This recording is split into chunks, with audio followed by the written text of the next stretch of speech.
right, I'm the Flat Rate Master, and today let's talk about, well, dealing with damaged, broken, well, fasteners, bolts, and others' joys. All right, first off, thanks to Eric, for giving me the idea for this video. So what we're going to talk about is the various tools to deal with stuck, broken, damaged fasteners. We all know the meme, but let's talk about all the tools to deal with broken fasteners.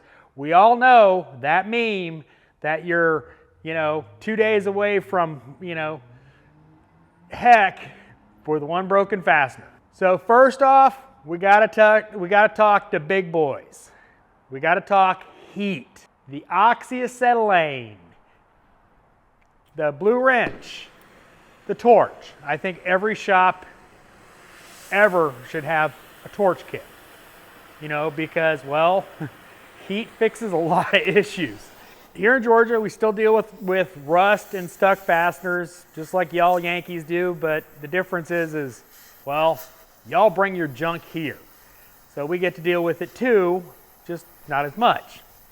But we have two torches, one for here and one for the lower shop, and they get used a lot. Sorry if I grunt a little bit here in the videos, my back's a little pissed off, so sorry. So the blue wrench, if you don't know how to use it, hopefully someone in your shop does and will teach you. But it is something that a good tech should know how to use, and well, you're gonna need it. Now let's talk the alternatives. There's really only two, and honestly, there's really only one. Various mixes of rust penetrants really don't work that well. We all know it. We still use it. We still spray the snot out of stuff. It might work a little bit overnight, but it's really hard to tell. But the thing that always works is heat. Now, the torch is one way. The other way is something called an inductive heater. Now, mine is a Venom from Inductor, and it basically heats up anything that's, metal, that's ferrous. It won't heat up aluminum, stuff like that. It has to be ferrous. But bolts, unless you're dealing with stainless steel or aluminum, this will work. Now what it does is it takes high voltage electricity, runs it through here, it excites the molecules in the steel, cast iron, whatever, and well, it gets hot.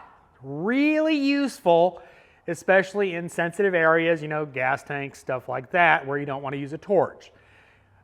We use both, and honestly, I wouldn't want to be without both, because there are situations where this will work better than the torch, i.e. damage.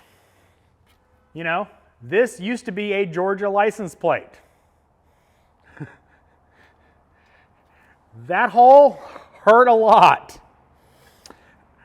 This has been around the shop for a while, and this is the license plate that I was helping a former tech, who's now a shop foreman down in South Georgia, Andrew, cut a CV axle in half because it was seized and the bracket was seized on the block. We couldn't get it to break loose, we couldn't get it out, so the only option was to cut the CV axle.